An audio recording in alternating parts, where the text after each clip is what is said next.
What's up, man? What's up? How you doing? Hi, good. How you doing, man? Sorry. Oh, no worries. You good? We got Jeff the Snowman Monson on the podcast. Super excited. Good. Can you hear us good? I can hear you perfect. Yeah. Awesome. So what's going on, Jeff?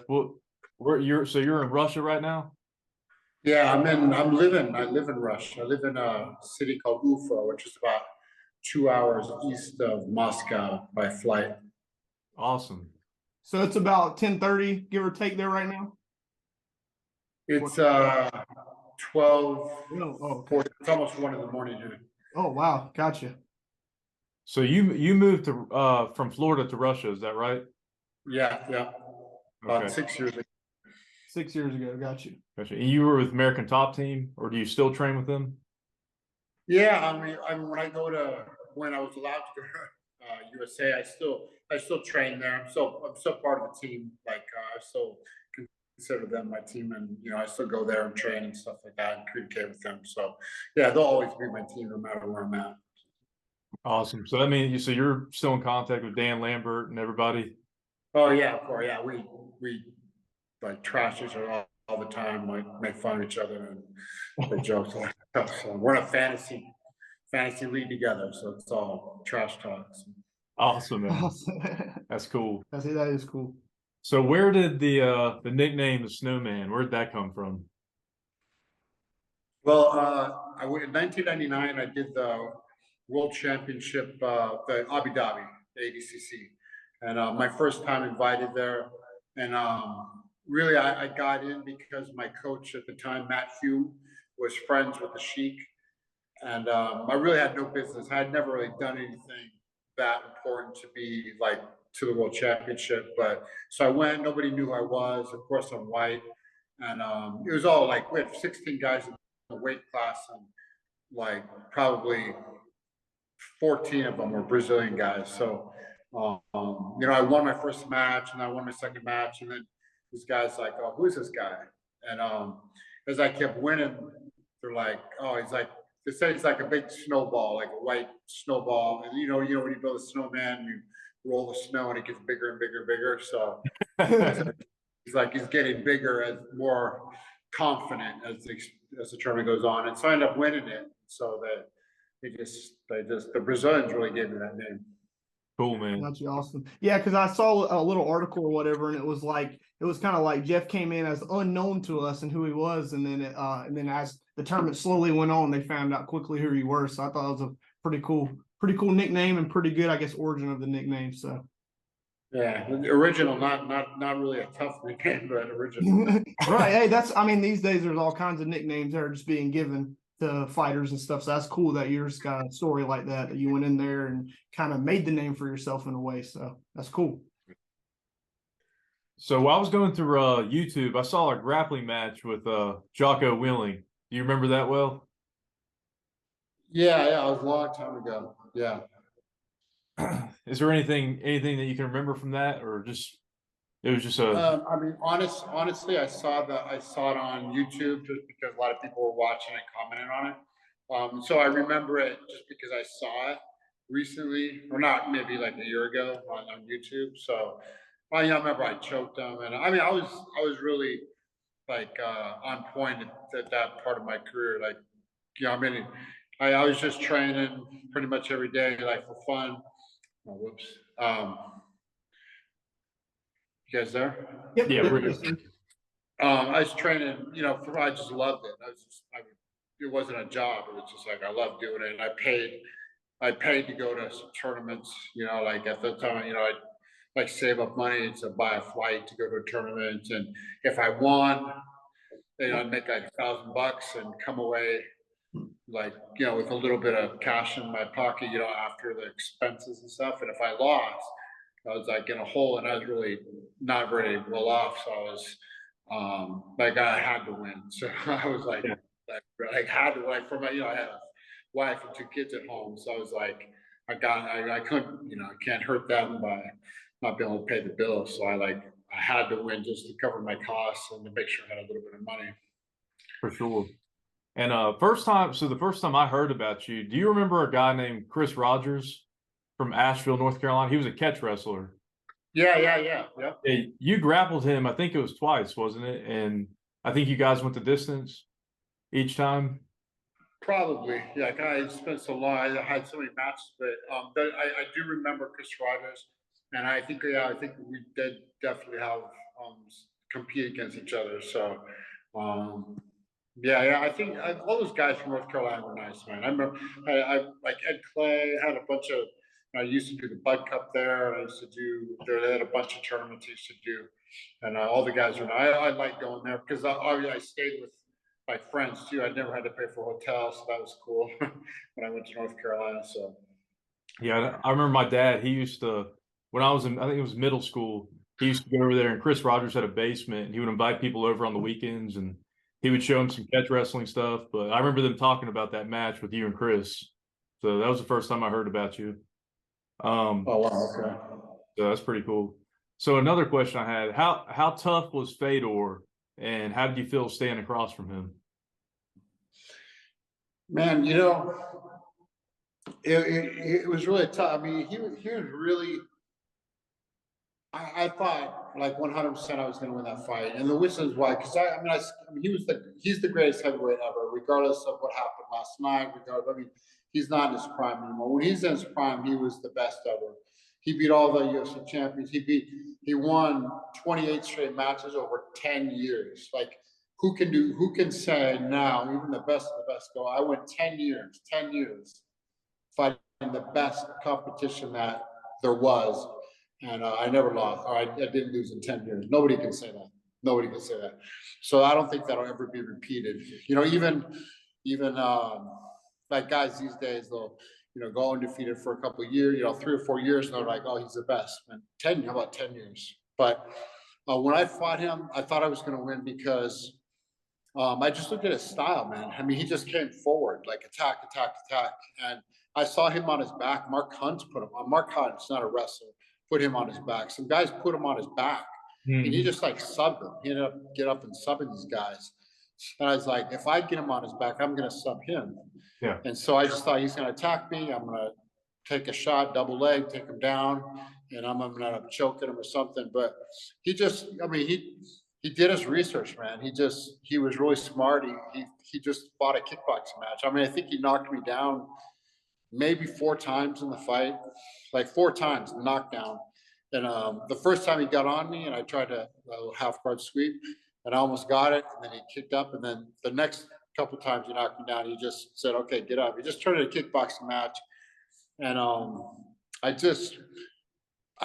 didn't attack, man. I just stood in front of him, made it, and allowed it. I made it easy for him, really technically, because I never like cut the distance. I was afraid to. I mean, he knocked me down because he had power, and every time I came in, he knocked me down or like hurt me. So yeah, it was a really frustrating match. He obviously powerful and like good in all aspects of it. So he's just obviously not the same. It's just a shadow of what he was before. But yeah, I mean, I just think given his record, given what he did for so long against the best of the best, I mean, Tim Silva was UFC champion for 2 or 3 times, and the UFC, and he came over, he beat him like in a minute and a half, like just nothing. And this guy just come off being UFC champion, so he was the best.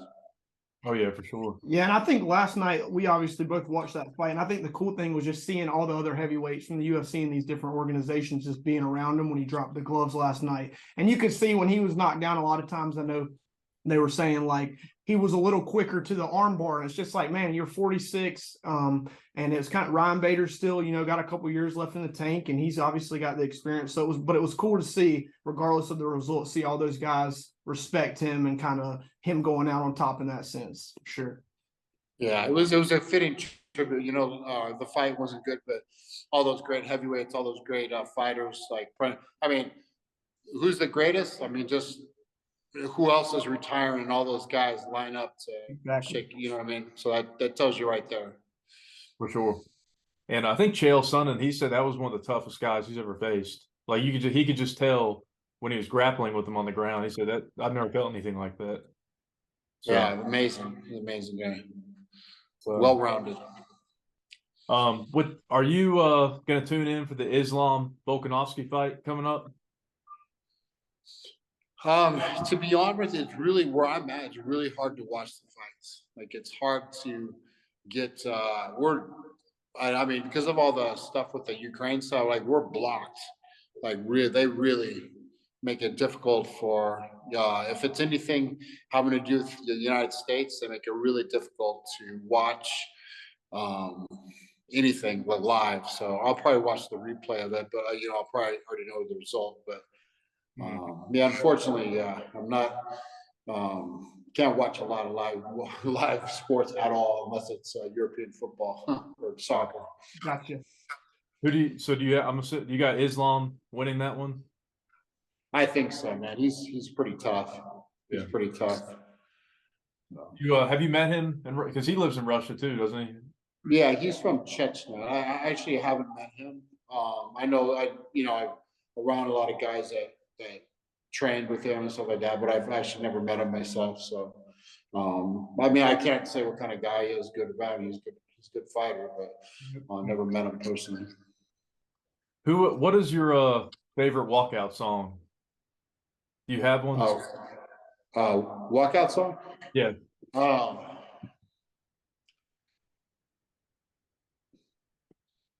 mean, I came out to Imagine one time by John Lennon. That was okay. That was probably my favorite because it was a big moment for me, emotional. I wish I'd done better in that fight, but I think that that song resonates a lot to me as well, what it means and stuff like that. So that was a pretty big moment for me. So that was probably my favorite, the one I remember the most. And I came up to the Russian anthem, the old USSR anthem, again, a fight, my big fight in Russia, where Vladimir Putin and some other members of the Duma, their government was here and stuff like that. So, and that fight went well. So that was a big one too. That was like in Russia, at least that was pretty popular. Okay. Let's see. So I kind of obviously I was doing a little digging. I noticed where it was you had a degree, master's degree in psychology, and I saw where you had a career there as a mental health profession. And you can go into that a little bit if you want to, but just studying psychology and what you know about psychology, did that give you kind of a different mental perspective going into fighting? Like, did that kind of help you with, kind of planning on locking the cage and getting in with another person? Well, actually, I went on it, and actually in Russia, I got my doctorate. So I've had my doctorate for like 4 years. Yeah. But honestly, I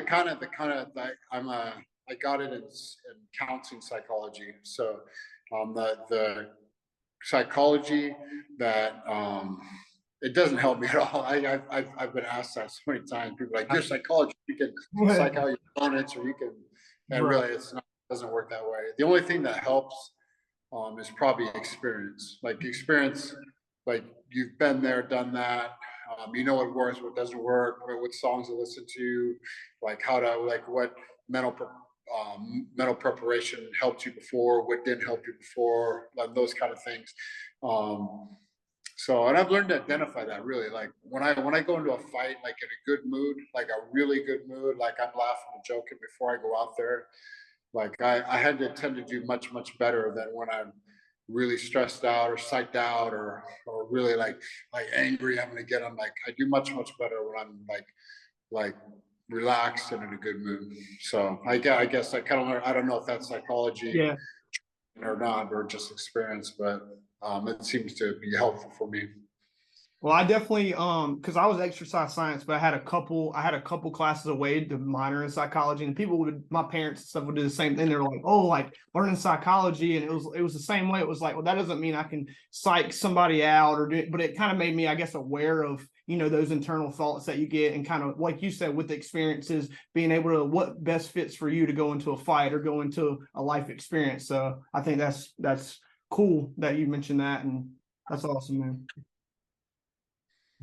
Yeah, I think a lot what you said is right. Like it just gives you the awareness. Taking some psych courses, like gives you the awareness of how important it is and how to put yourself in a right position, right frame of mind for a competition or something. So I think that's exactly right. And then use that with experience, and then they help you out. So Jeff, you still plan on fighting, or are you retired now? So what I'm doing, it's really hard to give up, man. I'm 52, and it's hard to give up. But I had a fight a few months ago. It ended up being like a no decision, because I was down, actually. He kicked me in the head, so I ended up being no decision. But I just realized during that fight, man, I just I one eye I can't see like almost at all, and my body's just beat. It's really the same thing as what we saw last night in Fedor. It's like my mind can remember doing it.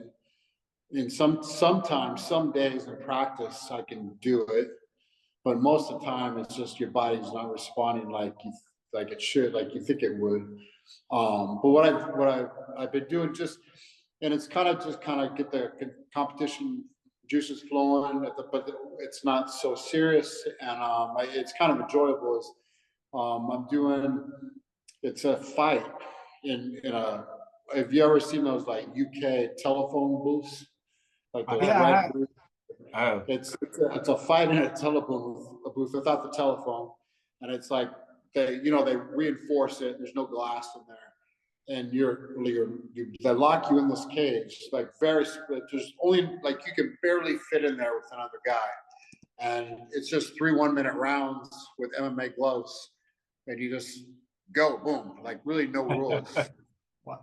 And so I've done 2 of those. I lost the first one to their champion, like close, and then the second one I won. So I might do a few of those, because when I got done with that, I was like, I wasn't beat up. It was you can use some of your wrestling like to tie up and punch at the same time and stuff. You don't really, it's difficult to get hurt because you're so tight.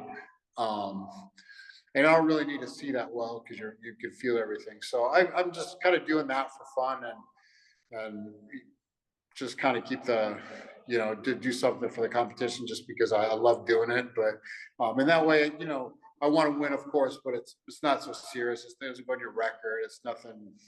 It doesn't mean anything really, but it's kind of fun, and it's it's serious, obviously, because it's you're trying to win, but. Have you seen that new Power Slap show? Man, I would never do that. I You would see never some do of those that? good guys like Okay. wow. You're gonna get hurt, even if you win. Even if you win, you're gonna get you're gonna get a concussion. Like, sorry guys. You're gonna get a concussion. Like, I don't know why these guys. I don't know. That's crazy. Yeah, it's just like you can't, like, a lot. I know it's a big thing in the UFC right now. Obviously with like fighter pay and stuff, and a lot of those fighters are saying like, I would never do it because you just can't defend yourself. And then you see those guys. I mean, I just saw a guy the other night. It was just like a shoe was on the side of his head. I was just like, it was crazy. And really, if you get the first slap, it's just like that. Pretty much seems like it's it. I was just like, I might have seen that one, or I've seen the video of that guy, or the picture of that guy afterward. His head was like out. Yeah, it was out here. I was like, man, not being able to defend yourself. I mean, that's be a tough life. Now, I've seen you were on Dancing with the Stars in Russia. Is that right? Say it again. Were you on Dancing with the Stars in Russia? Yeah, man. It was honestly, other than like with my children, just like on a personal experience for myself, it's the most fun I ever had in my life. It was like the best time. It was work, man. It was like, no kidding, 2 months, maybe 6 or 7 weeks of training, like 6 days a week, 5-6 hours a day for a 1:30 dance, or a 2-minute dance, maybe 2-minute dance, 2-minute dance. That's it. 2-minute dance, like 5 hours a day, 6 hours a day, 6 days a week for 6-7 weeks. It was crazy, but all the people were really cool. It was really fun. The dance was fun. I got to do. I lasted to I was able to do 3 dances on the show. So it was just awesome, man. It was so fun. Unbelievable amount of fun. And I can't dance for shit. But They made they made good dances for me. Like it was more acting almost than some dance, of course, but Yeah. no, it was so fun. I had a beautiful partner. She was so cool, so nice. It was the best one. Best time I ever had in my life as a just by myself. So Cool, Do you man. think you could see yourself doing more reality TV or something like that in Russia or something, even if it's broadcasting or something along the lines of doing kind of TV in Russia or something? well, right now I'm doing actually I'm going on the 14th of February. I'm doing a political talk show. So I'm a regular guest on this political talk show in Russia. So not getting into politics and stuff, but I've gotten quite interested and very um, affluent in this area. So in Russia, I'm doing a lot of talk shows, doing documentaries, doing. I just did a documentary with my friend. It's called 8 Years Before about the Ukraine war, how it started 8 years ago, and about the people of Donbass in eastern Ukraine that were attacked. So we did a 2-hour video, and it got played actually at the UN Security Council meeting 2 weeks ago. So it was a pretty big deal for us. So I am doing some stuff, but it's more politically related than reality show stuff. Gotcha. Okay, that's interesting. Let's see what else we got. Something I'm interested in. What do you have a strict diet routine you have before every fight? Quite honestly, I eat the same stuff all the time, and I've been doing it for probably 25 years. Like I just eat the same stuff all the time, and I just never, because those guys who diet for a fight, like you diet, get strict for that. You may not know how you're going to perform. You know what I mean? Because you don't know how it's going to affect you necessarily. Like if you start cutting out this, start cutting out this. I just eat the same stuff. Like I don't eat sugar. I don't eat bread for the most part. I don't never eat drink sugar drinks. Don't drink juice. Don't drink coffee. Don't drink tea. Um, I just basically meat, vegetables, fruit, like oats, like stuff like nuts. I eat a lot of nuts and stuff like that. I make like protein shakes and stuff. And it's not, I'm just used to it. It's not, of course, it's kind of for health and stuff and for to feel good about yourself. But it's just like, I like what I eat. I have nuts with raisins or nuts with strawberries, like frozen strawberries, or I'll make shakes, or I'll make like omelets, like egg white omelets with like a lot of vegetables and stuff like that. So I just I cook. I make like homemade pesto, and I've got my wife. She's a really good cook, so she makes a lot of stuff that I like. But I eat pretty much the same stuff for like 25 years now. Gotcha. What about have you ever met Hezbollah? Do you know who we're talking about? Who? Hezbollah. The little guy from I believe he's from Dagestan, but he's kind of you probably haven't if you like. So he's on a lot of UFC. I think the UFC to sponsor him, but he's like 20 years old. He's probably like 4'2", and he's around. No. I know who you're talking about. We just didn't know. We just didn't know. Yeah, for fun, we were just like, we'll throw that in there and see if he knows him or ever met him or anything. Yeah, I know who you're talking about now. But yeah, gotcha. And you were signed with Bare Knuckle for a little bit, weren't you? Did you do a fight with him? I didn't, just because that's when all the conflict started in Ukraine. I couldn't travel. I couldn't travel. I can't travel to the U.S. So I did a bare knuckle fight here in Russia, but yeah, it was different organizations. So I didn't. I never made it to. Yeah, I signed a 3-fight deal with them, but maybe it's technically still active, but I just I can't make it there. And I honestly, I'm not interested in doing bare knuckle now. It's really different. I thought, okay, MMA gloves, bare knuckle, it's the same thing. Like MMA gloves, I always said they don't offer any protection really. They're 4-ounce gloves. But I take that back, man, because getting hit bare knuckle is a big difference than getting hit with even a 4-ounce glove offers quite a bit of protection. For the bare knuckles, like first time I got hit, I was like, wow, okay, this is different. So for sure. And I guess one more question I had was, are you in contact with And it like Josh Barnett or any of those guys? Do you still talk to those guys? I haven't talked to those guys for a year. I mean, I talked to basically guys on, basically guys from America Top Team, really. Like, so the guys, the older guys there and stuff like that. Like sometimes, like, some guys from like old Team Quest and stuff like Randy Couture or stuff, guys like that or something like that. Chill Sonnen, talk with sometimes. So, but the guys I know back from when I was living in Washington State. But basically American Top Team guys. Yeah, cool. You got anything else you want to add? I think I'm good. We're just very appreciative, to make time out and come, talk to us. We're kind of starting this thing off, and we thought you were perfect. So we were really appreciative for you to come on and kind of be our first guest. I appreciate it. Thanks for being patient with the time and all that stuff. So, yeah, no worries. I got a new 3-month-old, and man, she's like, it's crazy. I got her and a 4-year-old, so trying to get them to bed and. No worries, man. No worries. One more question I had. What can I ask? What's with the bear in your profile picture? Is there a story behind that bear? So I love bears, man. That's my thing. It's like I love bears, and I'm kind of I just fascinated. In Russia, obviously, there's bears. So there's a circus in Moscow, and I know the lady who runs it.